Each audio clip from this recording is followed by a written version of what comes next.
አንድ ቀን ከሰማይ ውሃ መውረድ ጀመረ። ምናልባት መጀመሪያ ላይ ተራ ዝናብ የመሰለ ነገር ግን የሰው ልጅን ታሪክ ለዘላለም የለወጠ ቅጽበት። እስቲ ያስቡት፣ ዓለም ፍጹም ሰላም በሆነችበት፣ ሰዎች በዕለት ተዕለት ሕይወታቸው በሚሯሯጡበት ሰዓት ድንገት የፍጻሜው ደወል ተደወለ። የኖህ መርከብ ታሪክን ሁላችንም ከልጅነታችን ጀምሮ ሰምተነዋል።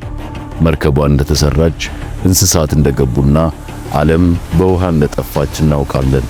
ነገር ግን የምናውቀው ታሪክ ላይ ያልተነገሩን ዛሬ ላይ ሆነን ስናስባቸው የሰው አእምሮ ሊቀበላቸው የሚከብዱ እውነታዎች አሉ። ለምሳሌ ያህል የኖህ መርከብ በዛን ዘመን ከነበረው ቴክኖሎጂ አንጻር ሲታይ በሰው ልጅ እጅ እንዴት ሊገነባ ቻለ? ዛሬ ያሉ የባህር ኃይል መሐንዲሶች ሳይቀሩ የዚህን መርከብ ዲዛይን ሲያዩ ለምን በአድናቆት ክው ይላሉ? ከሁሉም በላይ ደግሞ በሩ ከተዘጋ በኋላ ከውጭ የቀሩት ሰዎች ምን ተፈጠረባቸው? ዛሬ ከልጅነት ተረት በዘለለ በኖህ ዘመን የነበረው ዓለም ምን እንደሚመስል፣ ያ ታላቅ የጥፋት ውሃ እንዴት እንደመጣና አሁን ድረስ ሳይንቲስቶችን ግራ የሚያጋባውን የኖህ መርከብ ድብቅ ሚስጥር ወደ ጥልቁ ወርደን እንመለከታለን። ይህ ታሪክ የምናውቀው ብቻ አይደለም፣ ገና ያልሰማችሁት አስደንጋጭ እውነትም አለበት።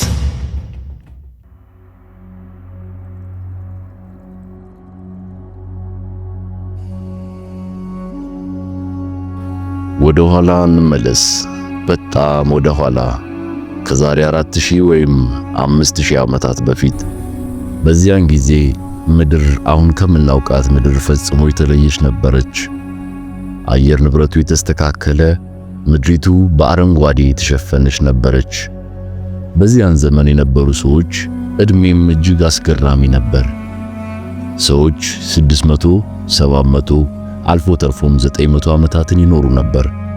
ሞት የሚባለው ነገር እንደዛሬው በየቀኑ የሚሰማ ወሬ አልነበረም። ነገር ግን ይህች ውብ ምድር አንድ ትልቅ ችግር ነበረባት፤ ክፋት። የሰው ልጅ ልብ ሙሉ በሙሉ በክፋት ተሞልቶ ነበር።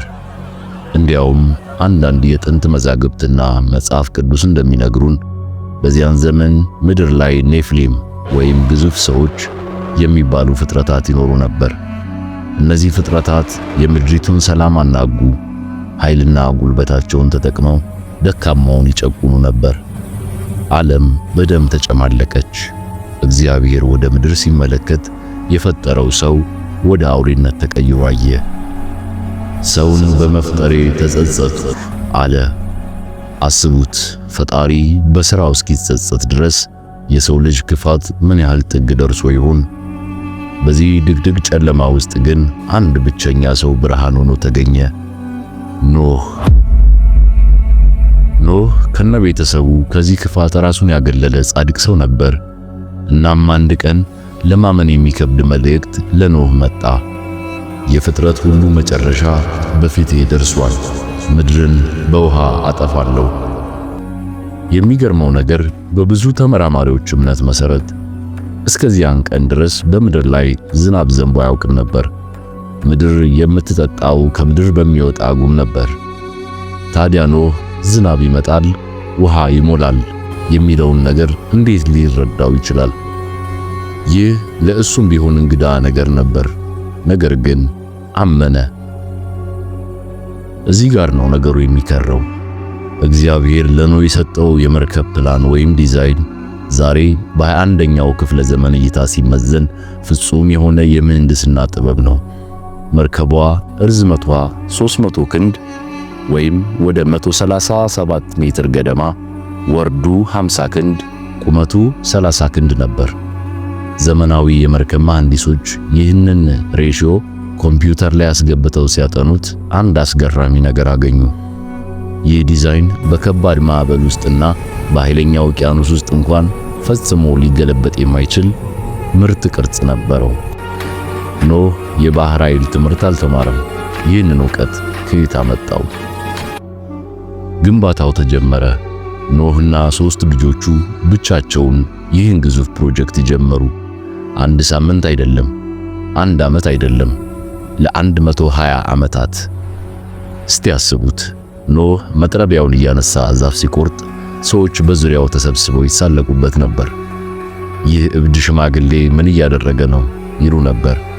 ውሃ በሌለበት ባህር በሌለበት ቦታ መርከብ ይሰራል እያሉ ያፌዙበት ነበር።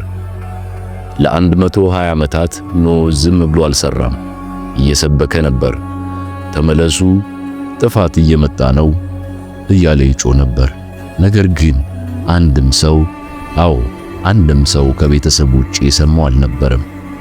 ሰዎች በመብላት በመጠጣትና በመጋባት ተጠምደው ነበር። የኖህ መዶሻ ድምፅ ለነሱ የሞኝ ሰው ጫጫታ እንጂ የጥፋት ማስጠንቀቂያ ደወል ሆኖ አልተሰማቸውም ነበር። ዓመታት ነጎዱ። መርከቧ ተጠናቀቀች። ግዙፍ ባለ 3 ፎቅ ሕንፃ የሚያክል ታቦት በሜዳው ላይ ቆሟል። አሁን ቀጣዩ የማይታመን ነገር ተፈጠረ። እንስሳቱ በሺህ የሚቆጠሩ እንስሳት ወደ መርከቧ መምጣት ጀመሩ። ኖህ አንበሳውን ለማምጣት ወደ ጫካ አልሄደም። ዝሆኑን ለመጎተትም አልሞከረም። እንስሳቱ በራሳቸው ልክ ፕሮግራም እንደተደረገ የኮምፒውተር መረጃ አቅጣጫቸውን አውቀው እየተመሙ መጡ።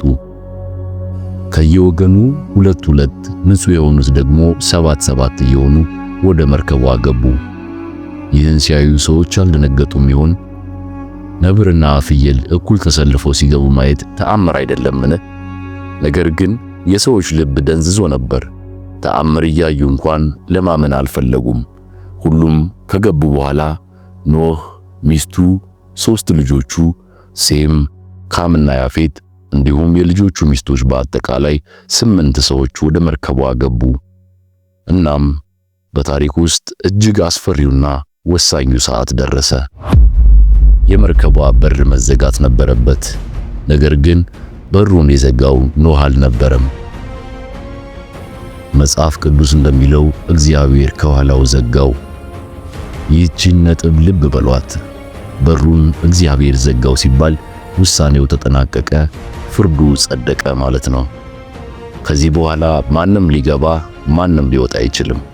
በሩ ሲዘጋ የሚሰማውን ድምፅ እስያስቡት። ቡም! ከዚያም ዝምታ። ከመርከቧ ውጭ ያሉ ሰዎች አሁንም እየተሳለቁ ነው።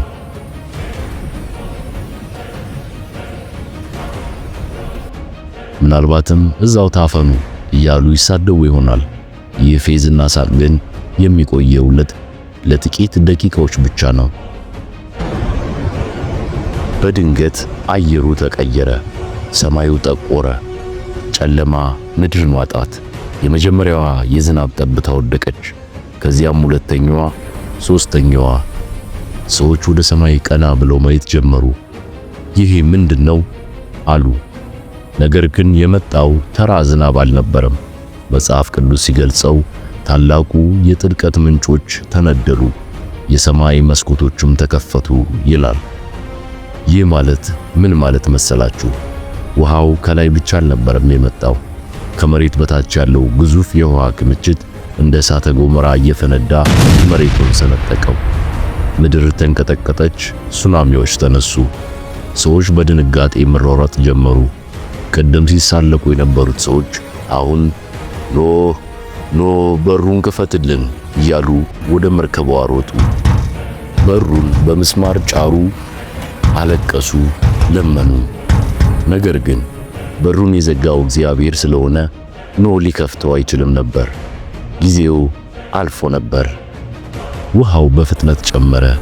ቤቶች ተወሰዱ፣ ዛፎች ተነቀሉ። ሰዎች ሕይወታቸውን ለማትረፍ ወደ ተራራ ጫፍ ሸሹ። ግን ውሃው ተራራዎችን ሳይቀር ሸፈነ። ለ40 ቀንና ለ40 ሌሊት ያላቋረጠ ዝናብ። ምድር ጸጥ አለች። የሰው ጩኸት ጠፋ። የእንስሳት ጩኸት ጠፋ። በውሃው ላይ የምትንሳፈፈው ያቺ የእንጨት ሳጥን ብቻ ቀረች። በውስጧ ያሉትስ ኖህና ቤተሰቡ የመርከቧን ግድግዳ ተደግፈው ውጪ የሚሰማውን የማዕበል ድምፅና የውሃ ጉርምርምታ ሲሰሙ ምን ተሰምቷቸው ይሆን? ፍርሃት ወይስ በእግዚአብሔር ላይ ያለ ሙሉ እምነት? መርከቧ ማዘዣ አልነበራትም። ወዴት እንደምትሄድ የሚያውቀው አሽከርካሪው ቅዱስ እግዚአብሔር ብቻ ነበር።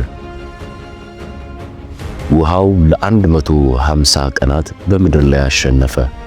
ከዚያም እግዚአብሔር ኖህን አሰበው። ነፋስም በምድር ላይ ነፈሰ፣ ውሃውም መጉደል ጀመረ። መርከቧ በአራራት ተራራ ላይ አረፈች።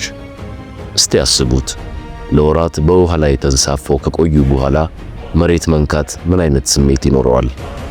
ኖህ ምድር መድረቋን ለማረጋገጥ መጀመሪያ ቁራን ሰደደ። ቁራው ወዲያና ወዲህ እያለ በረረ። ቀጥሎ ርግብን ሰደደ። ርግቧ የምታርፍበት አጣች። ከ7 ቀን በኋላ እንደገና ሰደዳት። በዚህ ጊዜ ግን ታሪክን የቀየረ ምልክት ይዛ መጣች። በምኗ ውስጥ የለመለመ የወይራ ቅጠል ይዛ ተመለሰች።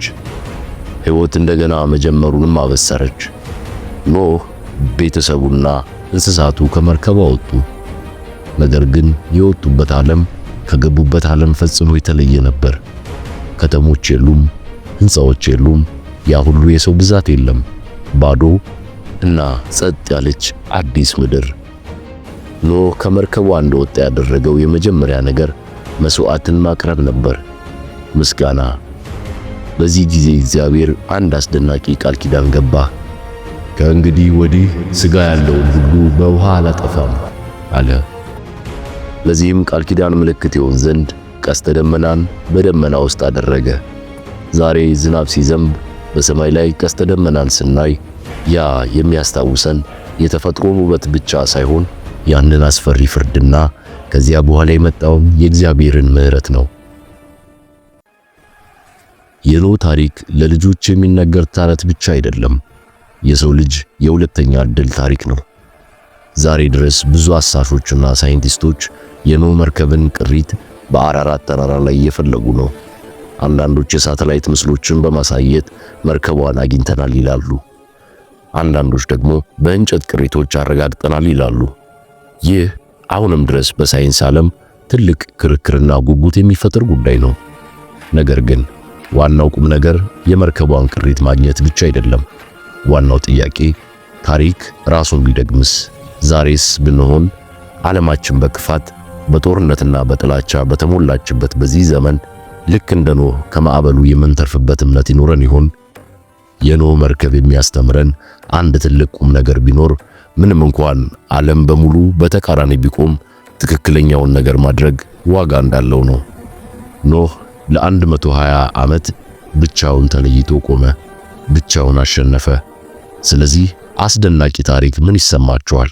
በእርግጥ የኖህ መርከብ አሁን በአራራት ተራራ በረዶ ስር ተደብቆ ይሆን? ሐሳባችሁን በኮሜንት ላይ አጋሩን። ይህ ቪዲዮ ትምህርትና መዝናኛ እንደሆናችሁ ተስፋ እናደርጋለን። ለቻናላችን አዲስ ከሆናችሁ ሰብስክራይብ በማድረግና የደወል ምልክቷን በመጫን ቤተሰብ ይሁኑ። ቤተሰብ የሆናችሁ ደግሞ ቪዲዮውን ላይክ ያድርጉ።